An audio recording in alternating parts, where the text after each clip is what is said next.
Welcome. This is Story Nexus, here today to talk about Marvel. Everything that they did that was worth a damn in 2023, I'm going to bring it out, talk about what was good, what worked, what was worthy of your time. Maybe go pick it up, maybe don't. First of all, let's talk about what did not work. Okay, a lot of what did not work was a lot of these storylines that did not represent these characters that we have known for forever. What anybody hates is shitty stories. Not only do they hate shitty stories, but we hate stories where you force your shit story and tell us it's great. That is what I hate more than anything, and I know most of my friends do too. I live in California. California has a very unique perspective on everything, and it feels like it's all some kind of political pull left and right. So when I say, hey man, pick up the comic, and I look at this and I start reading it and I go, what the fuck is this? What is this story? Like, this story is stupid. Like, what's going on here? It makes no sense. And they go, this is great. What are you talking about? What are you talking about, man? That's really good. And I play the game with them because I'm at their comic shop. What do you do? They do not want to argue reality. They want to argue, like, they try to gaslight you on everything. Now, everybody has their own perspectives. A good book and a bad book, you know, it is perspective. And there's a lot of people that will just absolutely shit on everything. They'll shit on everything. Well, I just wanted to explain what made books bad. Okay, a lot of the books that are bad and that didn't make any of my lists, any of my stories, any of anything, are because they fell into these categories of not stories with any kind of love for the characters. That is evident.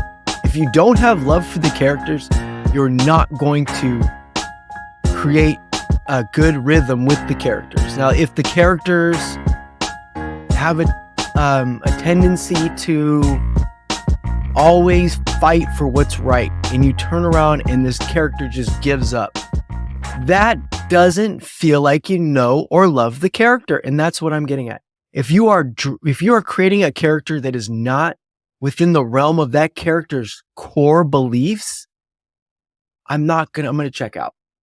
Okay? Now, there is some comics here, and I'm going to get into our first storyline. Okay? Our first storyline that I'm going to bring out is one of these storylines that started off so good.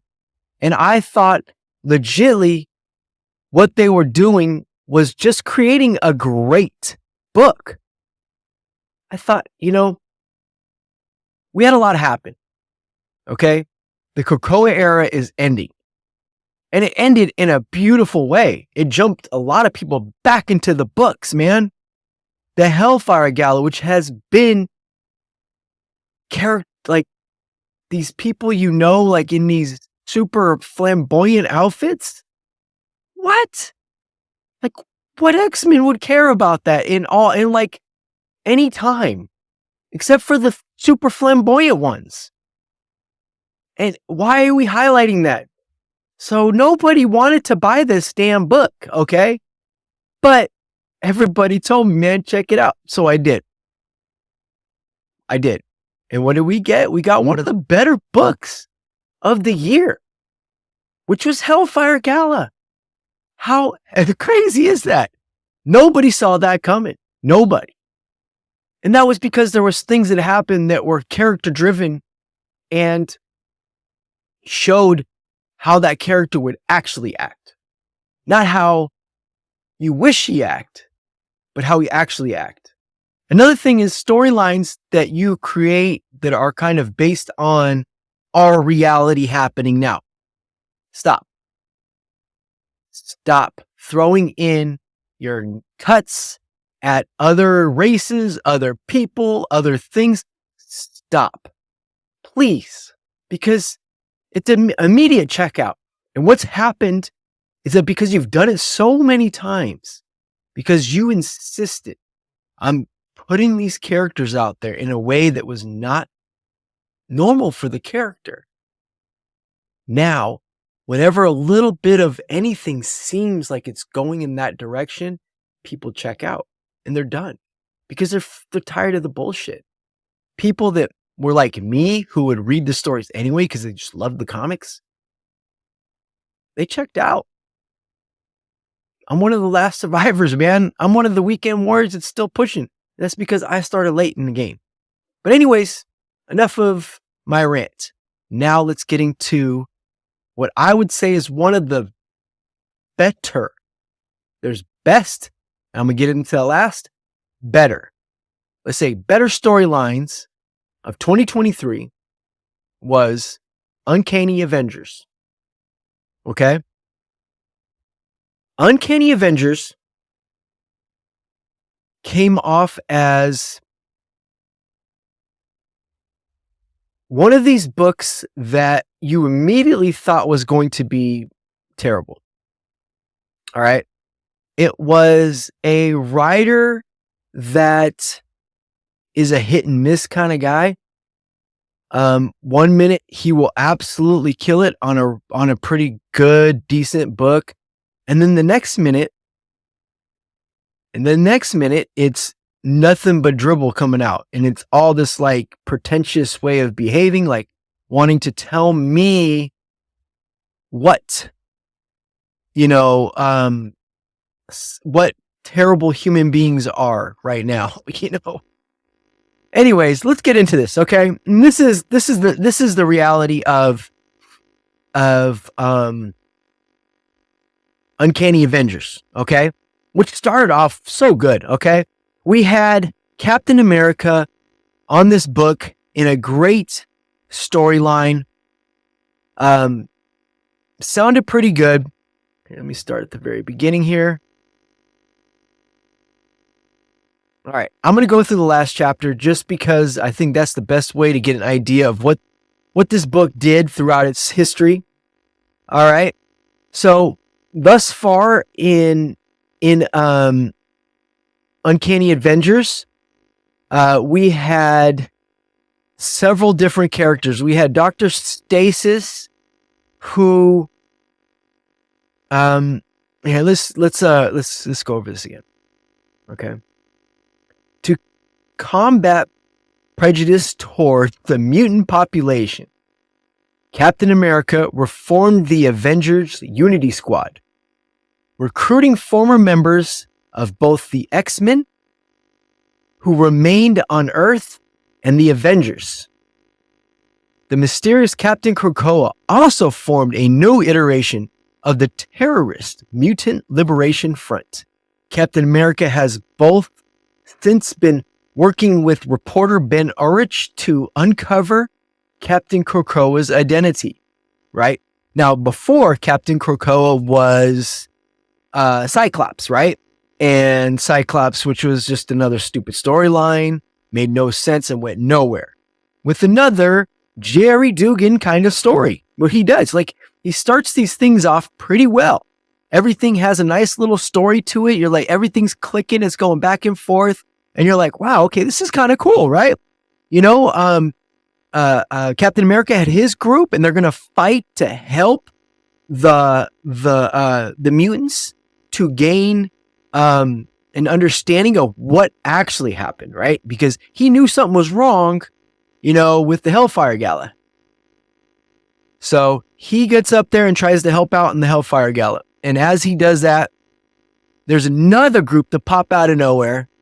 And this is Orcus's group where they created this guy. And who is it? Captain Krakoa used to be, Cyclops, and now it's not Cyclops. Who is it? What's going on? That's kind of been the mystery as you go back and forth. The very first battle that Steve Rogers got into with these guys, they whooped his ass, broke his arm, He got a new arm. See the metal arm that he has right there.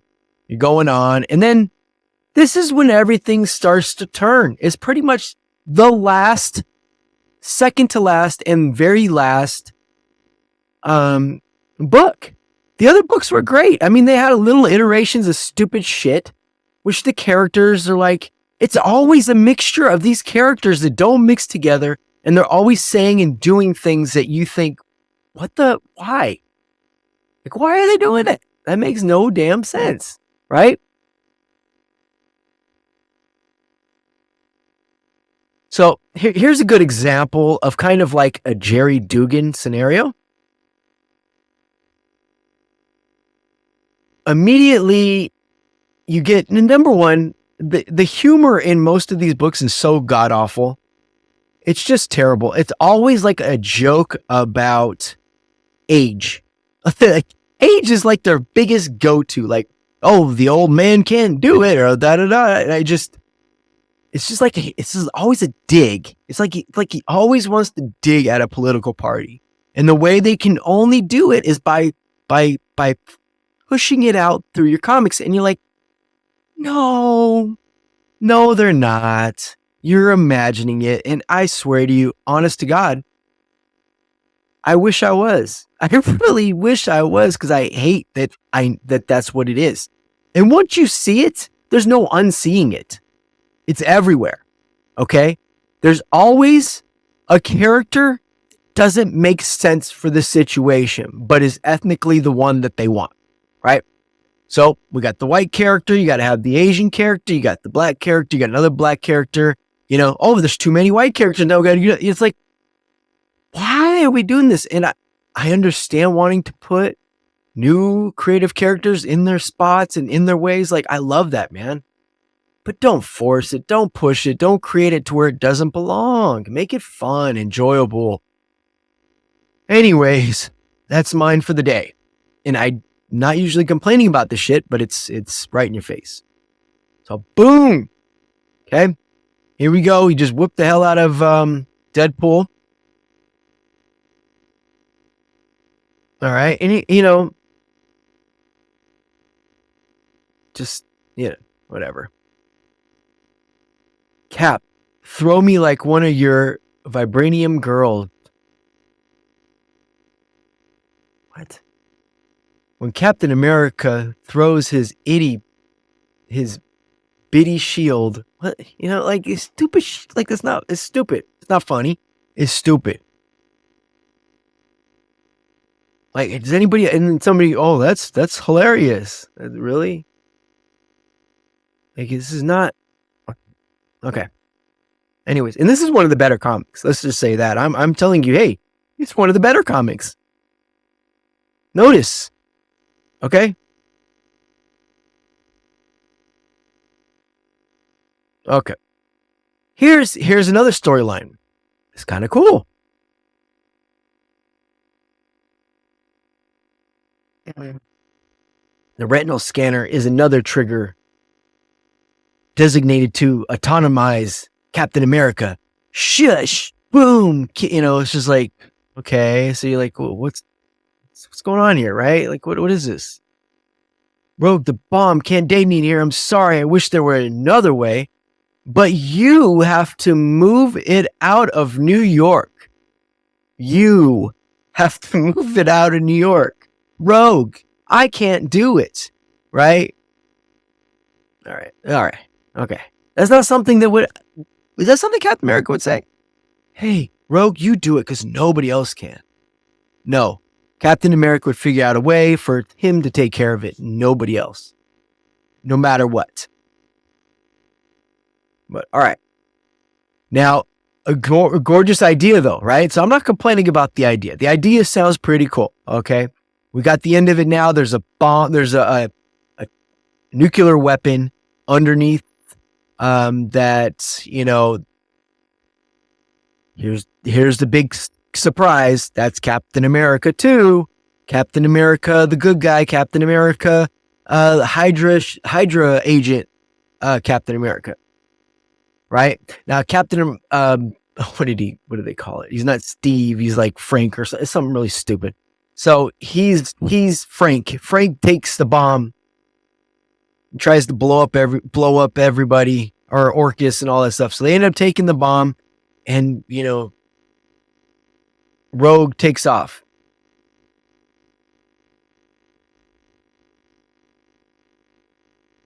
Sleep pig. No, I'm making this up.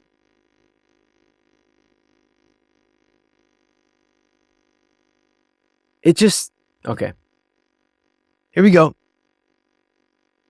We're talking about the very best of Marvel storylines. And this is one of them. Trust me, this really is one of the top storylines.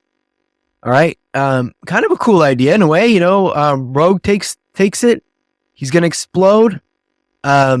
Quicksilver brings good old Deadpool. Rogue grabs onto Deadpool and absorbs his healing factor. And instead of the atomic bomb blowing her up to pieces, which this art is pretty fucking cool, right? Look how cool this art is. I like that. That's a really cool picture. I love it. Like, that's a good scene. This is a good idea. Like, this is good art. This is good storyline. I like it. Fun. Enjoyable. Keep moving around. Boom. He's beat up and dead here.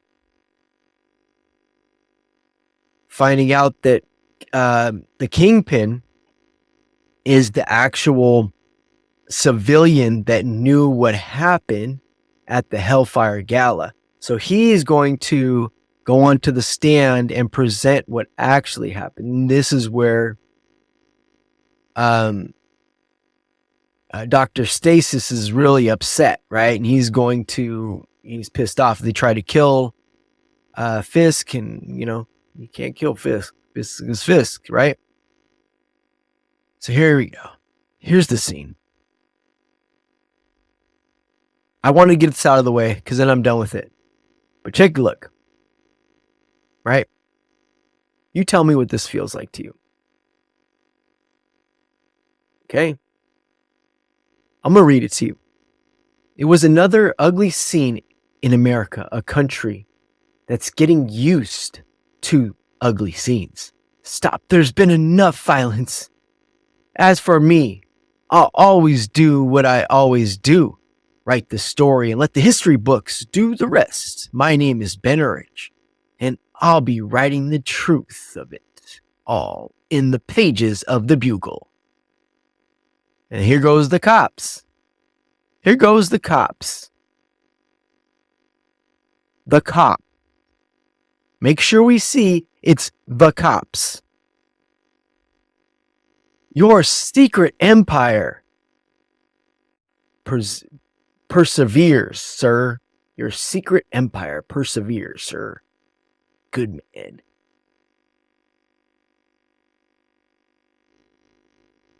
I want to fly down there. Let's hear what's evil out first. I believe that every human being will stand shoulder to shoulder. That we can finally emerge from the shadow of fear cast over us by mutants and their ilk. I'm not a cruel man in my dream. The mutants are also side by side with their own kind. There's the fences and the lines and the da-da-da. And they are at peace too. When someone tells you who they are, believe them. The mutants told us their truth. They are different. They have their own laws. Again, these cops, man, got their back. We support Grant. Oh, that's right. He goes by Grant. Okay. Oh. Just seems like all the white people are the ones liking Grant, huh? They have an entire planet to themselves in Arakko. Man loves, mutants kill. And what fear do the mutants have of death? It's a revolving door for them. We should not have to ask. I'll do it only once. Leave me. Okay, let's go forward with this. I just, like, again, we're talking a great storyline, fun and enjoyable, and then we do this. Why? Why do we gotta do that, guys? This is what turns people off of comics. A lot of people off comics, okay? All right? Anyways, that was Uncanny Avengers, which I will put in the honorable mentions, okay? It had its moments, and then towards the end, it fizzed out.